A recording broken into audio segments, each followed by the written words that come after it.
তাহলে আজকে আমরা আলোচনা করব যে বর্তমান সময়ে পশ্চিমবঙ্গে দাঁড়িয়ে কিরকম ভাবে ভালো ভালো উপায়ে মানে কোন কোন সঠিক পথে গেলে আজকে আমরা একটা ঠিকঠাক ভাবে একটা চাকরি পেতে পারি, সেই চাকরি আমরা কোথায় পেতে পারি, কিভাবে পেতে পারি এবং সেই চাকরির গ্রোথ কোথায়। কারণ বর্তমান সময়ে দাঁড়িয়ে পশ্চিমবঙ্গে চাকরি বললেই ছাত্রদের কপালে একটু ভ্রুকঞ্চন চলে আসছে, চারপাশে অবস্থা একটু কঠিন, চাকরির বাজার সম্পর্কে সবাই বোঝার চেষ্টা করছে কোন পথে গেলে কি হবে না হবে।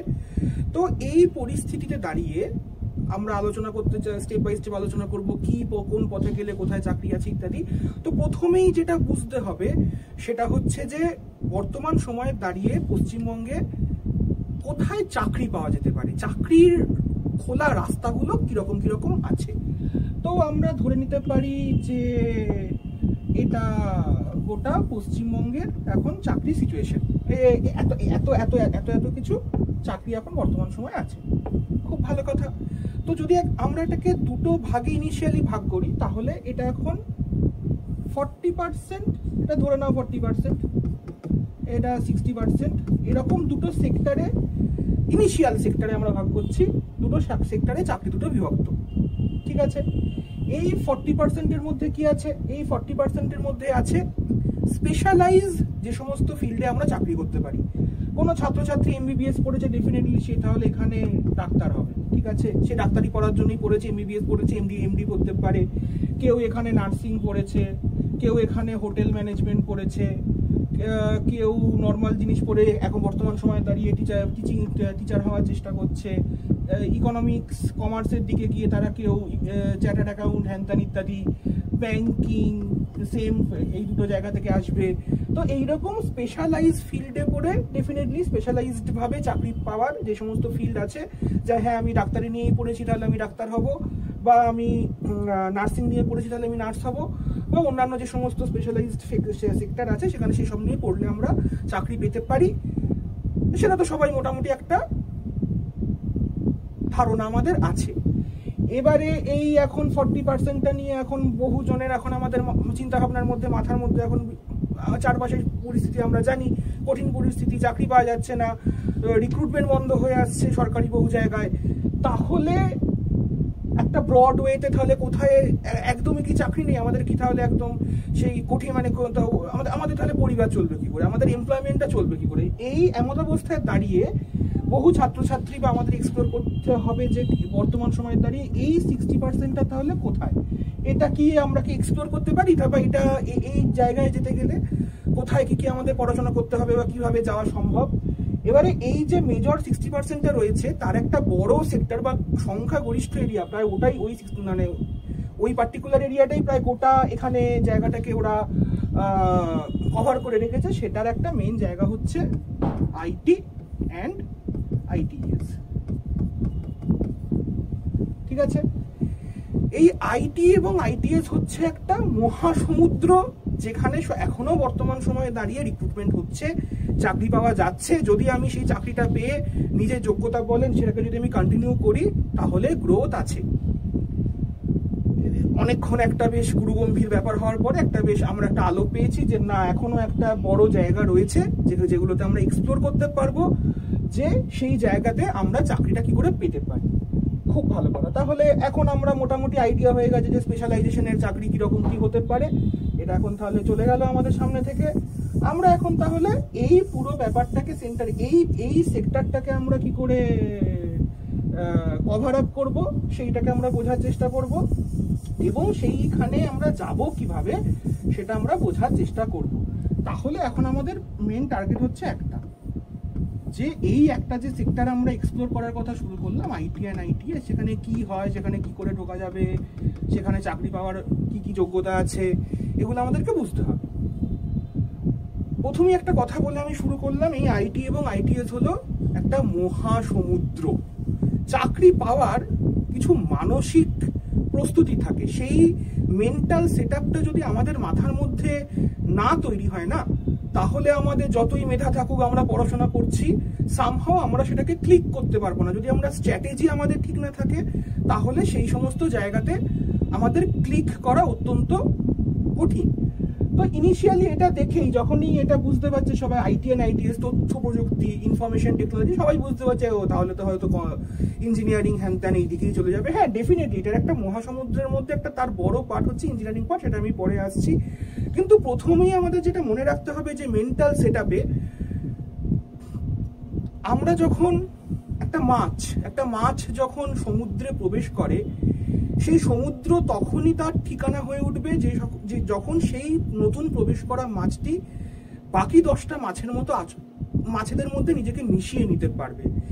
যদি আমি এখানে সেই মিশ্রণটা না হয়, আমি নতুন প্রবেশ করলাম এবং আমি বাকি মাছগুলোর সাথে নিজেকে অ্যাডজাস্ট করতে পারছি না, এরকম যদি পরিস্থিতি তৈরি হয়, তাহলে ওই মহাসমুদ্র সেই মাছের জায়গা নয়। এইটা নিজের প্রতি সৎ ও স্বচ্ছ থাকতে হবে। এই সৎ ও স্বচ্ছতা যদি আমি নিজের প্রতি মেনটেন না করি, তাহলে হয়তো আমি চাকরি পেলেও সেই চাকরি বেশি দিন চলছে না বা ভালো লাগছে না, ক্যাওস ক্রিয়েট হচ্ছে, কনফিউশন ক্রিয়েট হচ্ছে, কি করলে কি হবে ইত্যাদি ইত্যাদি না, এবং অন্যান্য বিষয়। তাহলে বর্তমানে আমরা একটা মাইন্ড সেটআপ ক্রিয়েট করলাম যে না, বুঝতে হবে যে হ্যাঁ কিরকম ভাবে চললে বা কি মাইন্ড সেটআপ থাকলে আমাদের কি কি চাকরি হতে পারে। তাহলে প্রথমেই যেটা বুঝতে হবে, এখানে যেটা একটা মেইন পার্ট হচ্ছে আইটির একটা পার্ট। আইটি বলতেই ডেফিনেটলি টেকনিক্যালের একটা ব্যাপার চলে আসে। তো এই টেকনিক্যাল চাকরি যদি আমাকে পেতে হয়, একটা ভদ্রস্থ চাকরি, তাহলে ডেফিনেটলি আমার থাকতে হবে একটা ন্যূনতম বিটেক বা বিসিএ বা বিএসসি ইন কম্পিউটার সায়েন্স আর আইটি হোয়াটএভার। যদি এই ডিগ্রিগুলো আমার কাছে থাকে, আমি সাবজেক্টগুলো সম্পর্কে মোটামুটি ওয়াকিবহাল এবং সাবজেক্টগুলো আমি পড়েছি, এই জিনিসগুলো নিয়ে আমি কাজ করতে পারবো, কোনো কোম্পানি যদি আমাকে হায়ার করে বা আমার যদি ট্রেনিং দেয়, তাহলে এই পার্টের একটা মেজর পার্ট এই রকম চাকরিতে ভর্তি আছে, যেখানে যদি আমি ফ্রেশার্স হিসাবে জয়েন করি, একটা বিটেক ফ্রেশার্স হিসেবে যদি জয়েন করি, বর্তমান সময় দাঁড়িয়ে কলকাতাতে যথেষ্ট চাকরি নেই, একদমই বলবো না, চাকরি আছে, স্যালারিও যথেষ্ট ঠিকঠাক, মোটামুটি 3 লক্ষ বা প্রতি বছরে স্যালারি ফ্রেশার্সদের শুরু হয়, এবং তারপরে পারফরমেন্স বেসিস ইয়ারলি গ্রোথ থাকে, এবং ডেফিনেটলি গ্রোথটা পারফরমেন্সের ভিত্তিতে, এবং সেই প্রত্যেকটা কোম্পানি নিজস্ব যে সমস্ত কোম্পানি আছে সেই সমস্ত কোম্পানির পলিসির উপরে ডিপেন্ড করবে। তাহলে একটা জিনিস বুঝতে পারলাম যে একটা মেজর জায়গা রয়েছে, যে আমি যদি এখন ক্লাস 12-এ রয়েছি, কি নিয়ে পড়বো বুঝতে পারছি না, বা গ্র্যাজুয়েশন করছি, তাহলে যে সমস্ত ফিল্ডগুলো এই বিষয়গুলোকে কভার আপ করে, যদি আমার কাছে এই ডিগ্রিগুলো থাকে, তাহলে তো আমি জানি কি পড়তে হবে। আদারওয়াইজ এই সাবজেক্টগুলোতে, এই ডিগ্রিগুলোর ভেতরে যে সমস্ত সাবজেক্ট আছে, সেইগুলোর মধ্যে যে সমস্ত স্পেশালাইজেশন সাবজেক্ট আছে, যেমন আমি একটা নাম বলতে পারি ডিবিএমএস, ঠিক আছে, ডিবিএমএস হচ্ছে ডেটাবেস ম্যানেজমেন্ট সিস্টেম। এটা যদি আমি জানতে পারি, তাহলে আমার কিছু চাকরি আছে। যারা অনেকে ওয়েব ডেভেলপমেন্ট করে, সেখানে বিভিন্ন রকম ল্যাঙ্গুয়েজ আছে, পাইথন আছে, কেউ জাভার ওদিকে যেতে পারে, অবজেক্ট ওরিয়েন্টেড প্রোগ্রামিং সেদিকে যেতে পারে। এছাড়াও বিভিন্ন রকম পার্টিকুলার ফিল্ড আছে, প্ল্যাটফর্ম আছে, নাম শুনে থাকতে পারো সেলসফোর্স, ঠিক আছে, এসএপি, এরকম বিভিন্ন রকম স্পেশালাইজড ফিল্ড আছে, যেখান থেকে তোমরা ফ্রেশার্স হিসাবে তোমাদের জার্নি শুরু করতে পারো এখানে। এবং সেটা যদি হয়, তোমাদের ডেফিনেটলি 3 লক্ষ 3.5 লক্ষ প্রতি অ্যানাম, মানে পার অ্যানাম যেটা আমাদের প্যাকেজ হয় টেক হ্যান্ড স্যালারির বেসিসে, সেখান থেকে ফ্রেশার্স চাকরি হয়।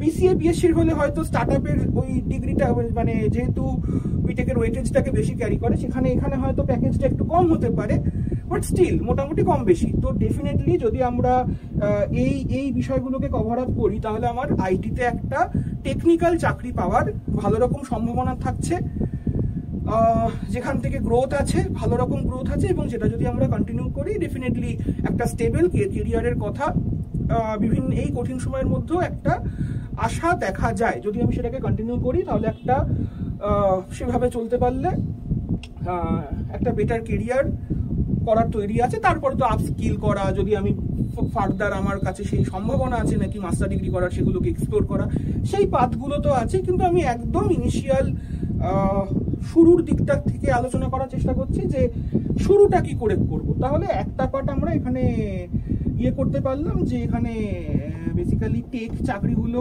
একদম কমপ্লিট টেকনিক্যাল চাকরি কিরকম ভাবে কি হতে পারে, সেগুলো আমরা আলোচনা করলাম। তো তাহলে এইটা তো একটা দিকই হলো।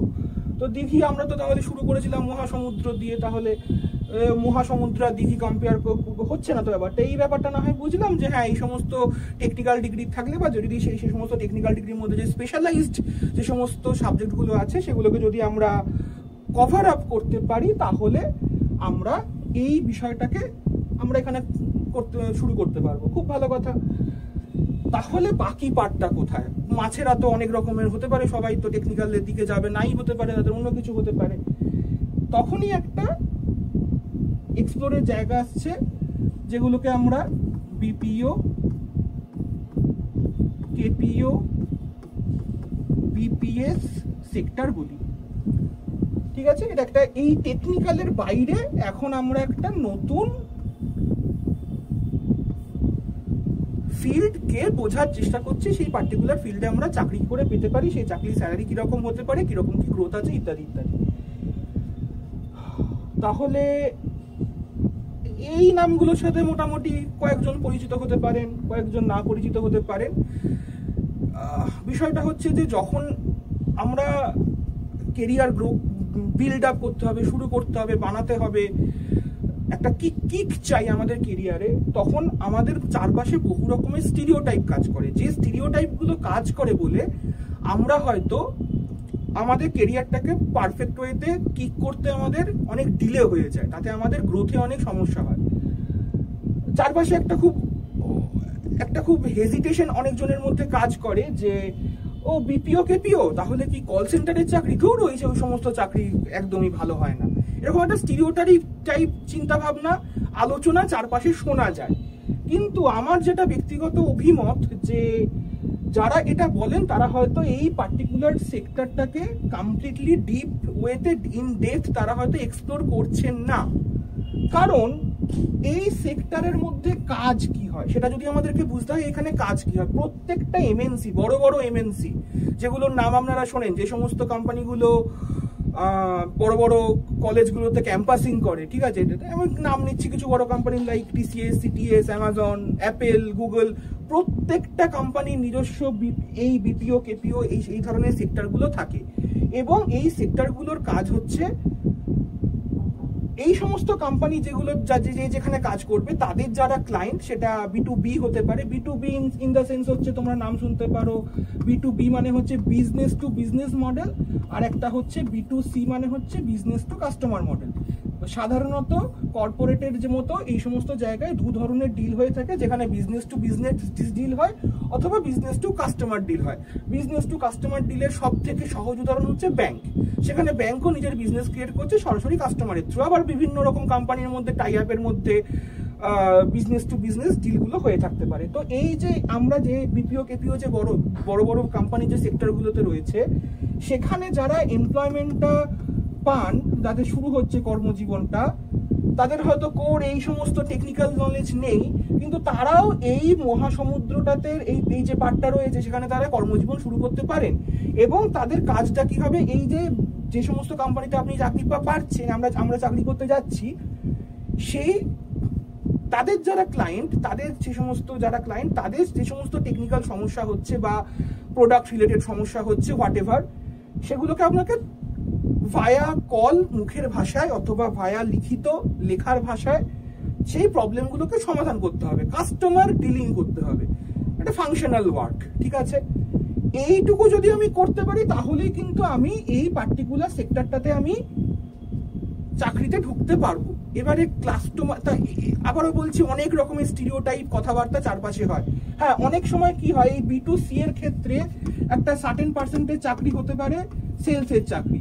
ঠিক আছে, সেলসের চাকরি হলে কি হবে, সেখানে কিছু নির্দিষ্ট তোমাদের প্রোডাক্ট থাকে, সেই প্রোডাক্টকে সেল করে একটা, বুঝতেই পারছো যে যেটা ব্যাংকিং এ যেরকম হয় বা বিভিন্ন রকমের সেলস বেস কোম্পানিগুলোতে, যে তারা সেখানে যে সমস্ত এমপ্লয়িরা থাকেন তাদের একটা নির্দিষ্ট প্রোডাক্ট থাকে এবং সেই প্রোডাক্টটাকে তাদের সেল করতে হয়, সেটাই তাদের কাজ।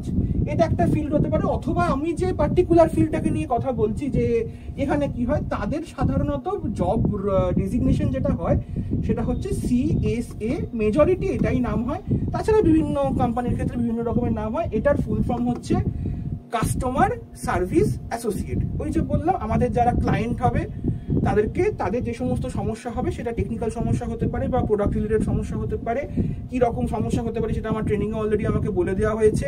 মেডিকেল বিলিং হতে পারে, ইউএসএ তে প্রচন্ড একটা স্ট্রং ফিল্ড হচ্ছে মেডিকেলে বিল করতে হয়, তো সেই সমস্ত মেডিকেল বিলিং এর প্রজেক্টগুলো ইন্ডিয়াতে আসে। সেই মেডিকেল বিলিং এর যে সমস্ত কাজকর্ম হয় সব এই বিপিও কেপিও এর আন্ডারে আসে। সেই চাকরিগুলোতে মানে যাওয়ার পথ খোলা থাকছে। তো আমাদেরকে বুঝতে হবে যে হ্যাঁ, তাহলে রাস্তা আছে কোথাও না কোথাও নিজের কেরিয়ারটাকে শুরু করার। তাহলে এরপরে আমরা যেটা যাব, আচ্ছা অনেক কিছু বুঝলাম আমরা, এখানে এত কিছু হয়, এখানে বিপিও কেপিও হচ্ছে, টেকনিক্যালটা ওদিকে চলে যাচ্ছে, সেই বিপিও কেপিওর মধ্যে আচ্ছা কিছু সেলসের চাকরি হতে পারে, যারা সেলস ভালোবাসে সেলস করবে, কিন্তু না আমাদের সেলস অনেকের নাই পছন্দ হতে পারে, তাদেরও ক্ষেত্রে একটা বড় জায়গা থাকছে যে এই কাস্টমার সার্ভিস অ্যাসোসিয়েটেড বলে যে জব ডেজিগনেশনগুলো হতে হয়, সেখানে নিজের কেরিয়ারটাকে স্টার্ট করে, অ্যাটলিস্ট আমার কাছে একটা চাকরি থাকবে। তাহলে এই চাকরিটা পেতে গেলে এখানে কি কি করা যেতে পারে, কি কি করলে আমি এই চাকরিগুলো পাবো, সেটাকে একটু বোঝা যাক।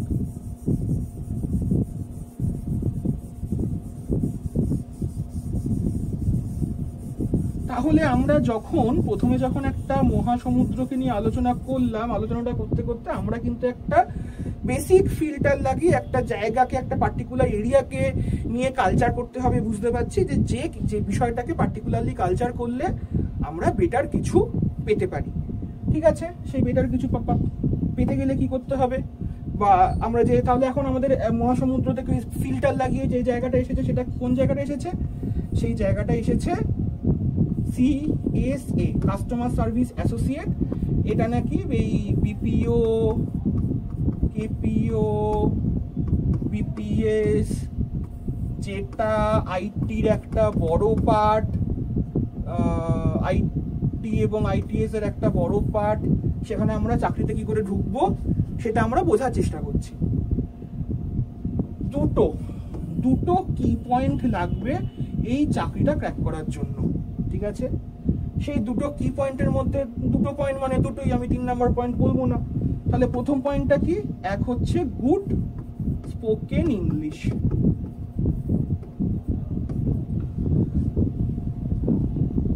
ভালোভাবে ইংরাজিটা বলা জানতে হবে, এবং এখানে কিন্তু ঘাবড়ে যাওয়ার কোনো কারণ নেই। এ বাবা, আমি তো ইংরাজিটা ভালো বলতে পারি না, কি হবে? কোনো চিন্তার কোনো, আজকে বলতে পারো না, আমি যদি 2 দিন চেষ্টা করি, 3 দিন চেষ্টা করি, 7 দিন চেষ্টা করি, আমি 8ম দিনে গিয়ে বলতে পারবো। ইংলিশ সেফ একটা ল্যাঙ্গুয়েজ, যেহেতু ওয়ার্ল্ড ওয়াইড ইউজ হয়, সেই ল্যাঙ্গুয়েজটা জানলে আমি কমিউনিকেট করতে পারবো। এবং এই চাকরিটাগুলোতে করার জন্য আমার এই পার্টিকুলার স্পোকেন ফ্লুয়েন্সিটা কেন লাগবে? কারণ আমি ইন্টারন্যাশনালি অনেক ক্লায়েন্টের সাথে কথা বলবো। তো আমি ইউএস এর একটা ক্লায়েন্টের সাথে কথা বলবো, ইউরোপের ক্লায়েন্টের সাথে কথা বলবো, তাদের সুবিধা অসুবিধা বোঝার চেষ্টা করবো, সেটাই আমার কাজ। আমি ভার্বালি বা মেলের মধ্যে বা চ্যাটের মধ্যে দিয়ে তাদের সাথে যে কমিউনিকেট করছি, সেই কমিউনিকেশনের মধ্যে দিয়ে তাদের সমস্যাটাকে বোঝা, বা তাদেরকে আমরা কি কি প্রোভাইড করতে পারি, আমাদের যেটা জব রোল থাকবে সেটাকে প্রোভাইড করতে গেলে আমার একটা কমিউনিকেশন মিডিয়াম চাই। সেই মিডিয়ামটা হচ্ছে ইংরাজি, যার জন্য আমার কথা বলার জন্য আমার স্পোকেন ইংলিশটা দরকার। এবং ডেফিনেটলি স্পোকেন ইংলিশ যখন বলছি, তার সাথে আমার রিটেন ইংলিশটাও ভালো হওয়া দরকার, যাতে আমি একটা সুন্দর করে গুছিয়ে মেল লিখতে পারি, যেখানে একটা সুন্দর কমিউনিকেশন হবে।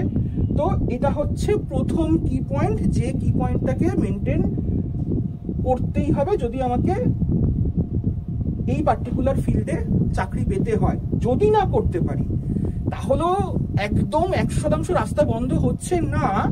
তখন কি হবে, আমাদের দেশের মধ্যে যে সমস্ত ক্লায়েন্ট আছে, ন্যাশনাল লেভেলে যে সমস্ত ক্লায়েন্ট আছে, সেই সমস্ত যে সমস্ত প্রজেক্ট আছে, সেখানেও তুমি চাকরি পাওয়ার একটা রাস্তা থাকছে।